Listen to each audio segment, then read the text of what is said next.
Jadi inilah yang disebut dengan shadow government.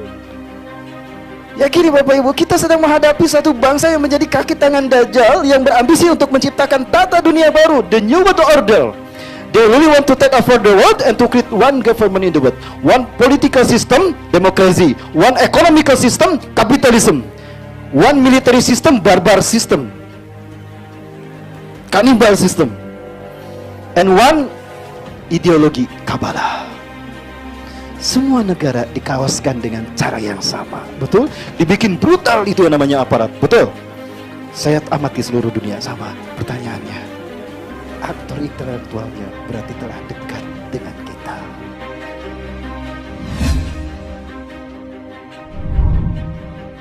Ada apa sebetulnya dengan Korean Wave? Ya, teman sekalian, memang ini ada satu fenomena akhir zaman yang sangat memprihatinkan terkait dengan konspirasi sebetulnya. Konspirasi untuk menghancurkan satu bangsa, konspirasi untuk menghancurkan satu tatanan sosial. Dan itu bernama Korean Wave. Mereka punya asumsi seperti ini. Ini harapan mereka. Mereka ingin menciptakan negara dunia yang mereka sebut dengan the new world order, di mana negara dunia ini ada dalam satu kendali mereka, Yahudi. Ya, one government in the world. Maka negara-negara di dunia harus menjadi budak mereka. Supaya negara-negara di dunia ada dalam budak mereka, maka hegemoni mereka harus menyebar ke negara-negara di dunia. Maka apapun yang menjadi penghalang bagi terwujudnya itu, kill them all, destroy, ya, dan hancurkan mereka. Ya. Bagaimana cara mereka menghancurkan? Ada yang langsung dibantai kayak Suriah, Palestina, ada yang dihancurkan pola pikirnya lewat counterkultur, lewat budaya. Nah, Indonesia termasuk negara yang harus dihancurkan lewat budaya. Kenapa? Karena fanatisme agamanya kuat. Oh, berarti fanatismenya, pemikirannya harus dirubah, budayanya yang harus dirubah. Perangi budaya mereka dengan budaya-budaya yang mereka mendukung terjadinya hegemoni Yahudi. Salah satu budaya tadi bernama Korean Wave. Musik dan tantra adalah sesuatu yang sangat lekat dengan kehidupan manusia, terutama generasi muda. Hancurkan mereka dengan musik Nabi. Langsung ini Allah, inilah konspirasi yang tidak terasa. Bagaimana mereka menghancurkan satu bangsa lewat elemen pemudanya, hancurkan pemudanya agar lost generation, agar putus generasi mereka. Bagaimana cara menghancurkan pemuda?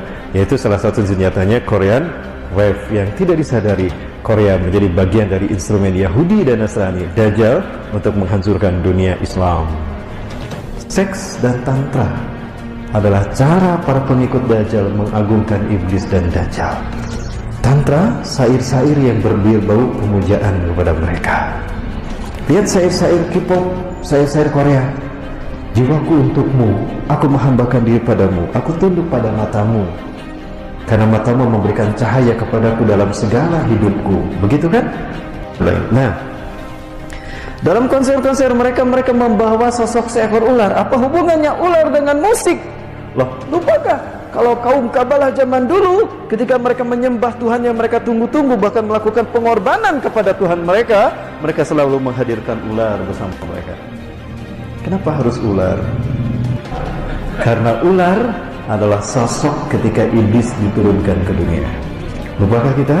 Ketika iblis atau Azazil, yang bernama nama asli Azazil, tapi Allah ganti namanya. Azazil itu nama dari Allah. Azail, Azza yang dimuliakan, Il Allah, Azazil yang dimuliakan Allah. Tapi karena dia sombong, tidak mau sujud kepada Nabi Adam ketika Allah perintahkan, Allah kutuk dia menjadi iblis, pembangkang. Allah turunkan iblis ke dunia di Dasta Maisan. Kalau Nabi Adam turun di Hindustan, di Nepal, Siti Hawa di Jeddah, iblis diturunkan di Dasta Maisan, Irak, dalam wujud seekor ular besar, bertanduk, bersayap, bercakap, bisa mengeluarkan api, dan bisa berbicara. Ular apa? Ular naga. Maka ular selalu dihadirkan untuk menunjukkan kalau iblis pun hadir bersama kami. Seks dan tantra mereka. K-pop adalah salah satu warna yang terbaru menyingkirkan dominasi Christina Aguilera, Britney Spears, kemudian juga Rihanna, kemudian juga Madonna. Itu zaman senior. Maka muncul kelompok artis Illuminati berikutnya. Siapa? K-pop Korea. dan ternyata efektif untuk menghancurkan Asia. Kenapa harus Asia? Karena kebangkitan Islam akhir zaman akan muncul dari Asia, dan itu yang menjadi kendala terbesar dari mimpi mereka mendirikan Year of the Jewish Kingdom di 1000 tahun terakhir. Ini Bapak Ibu. Nah, Bapak Ibu dan Allah, ini sekali lagi merupakan sebuah pesan-pesan terselubung. Ada dua hal sebetulnya yang menjadi konten dari hiburan entertain belakangan ini, ya, sehingga pemirsa yang menjadi pemerhatinya itu terbagi dua. Ada pemirsa yang umum yang hanya menelan bulat-bulat K-pop itu dari sisi keindahan syair, musik dan koreografinya, tanpa memahami pesan yang terkandung di dalamnya. Ingat, setiap musik yang mereka buat itu ada pesan terselubung. Ada pesan-pesan terselubung di dalamnya, yang pesan-pesan ini adalah bentuk pengagungan mereka kepada Tuhan yang mereka sembah, iblis dan dajjal, yang kemudian disimbolkan dengan seperti ini. Ya, iblis dan dajjal. Ya. Kemudian itu tidak dibaca oleh pemirsa secara umum, dan itulah yang tidak dipahami oleh generasi muda kita, yang mereka hanya menelan bulat-bulat tanpa daya saring iman dan Islam apa yang disuguhkan oleh Korea K-pop itu tadi, oleh musik-musik itu tadi. Yang jelas euforia yang mereka bangun, tidak sadar lambat laun mereka mengarahkan semua apa yang jiwa mereka ke sana, maka dimakanlah jiwa mereka. Itulah yang diinginkan oleh iblis dan dajjal. Maka pada akhirnya mereka pun mengidolakan tokoh-tokoh mereka tadi. Maka kemanapun mereka konser, bahkan ada mereka hadir, apalagi datang ke Jakarta dan Indonesia, mereka menyambutnya luar biasa. Sadarlah Bapak Ibu, kalau Korea merupakan salah satu senjata mereka untuk memerangi kita umat Islam, dan ternyata yang banyak menjadi korbannya adalah para pemuda dan pemudi. Ya, Bapak sekalian, kita yang melahirkan, ternyata mereka yang mendidik jiwanya, mereka yang mendidik pola pikirnya. Tidak sadar kalau kita sedang dihancurkan oleh mereka, sehingga kita kehilangan aset terbesar di dunia ini. Anak-anak kita, generasi muda kita yang menjadi aset bangsa, dihancurkan oleh sistem dajjal melalui agen-agennya. Salah satu agennya adalah Korea. Belakangan ini saya mendapatkan data terkait dengan konspirasi mereka. Mereka sudah mulai berani menggabungkan sejarah Islam, menghadirkan tokoh sekelas Siti Fatimah dan Rasulullah dalam misi K-pop mereka, tapi dalam bentuk film. Pernah mendengar The Eye of Fatimah? Ada? Pernah dengar? Pernah nonton filmnya? Ini yang terbaru katanya, dan ini ada dalam Korea. 어디서 따온 것 같아요? 파티마의 손. 파티마의 손이 무슨 의미예요?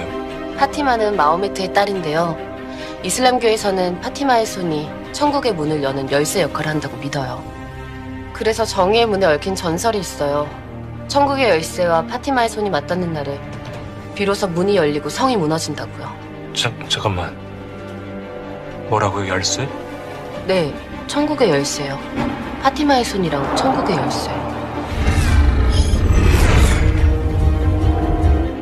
Ini fitnah mereka, sudah mencederai kemuliaan Sayyidatina Fatimah, putri Rasulullah SAW, bahwa ada tangan dengan simbol satu mata di tangan, ada gambar satu mata, maksudnya gambar satu mata di simbol tangannya Siti Fatimah. Itu fitnah, Allah.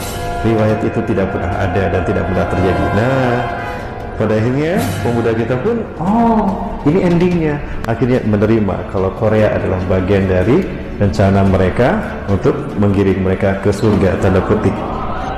Ya, surga macam apa yang mereka tawarkan? Loh, lupakan kita kalau Rasulullah SAW pernah menyampaikan, Inna dajjal sayati dajjal ilaikum. Dajjal akan datang kepada kalian, wa tara fi yamini syai'un kalma. Kalian akan melihat sesuatu di tangan kanannya seperti air, wa syai'un kannari fi shimali, dan kalian akan menemukan sesuatu mirip api di tangan kiri kalian.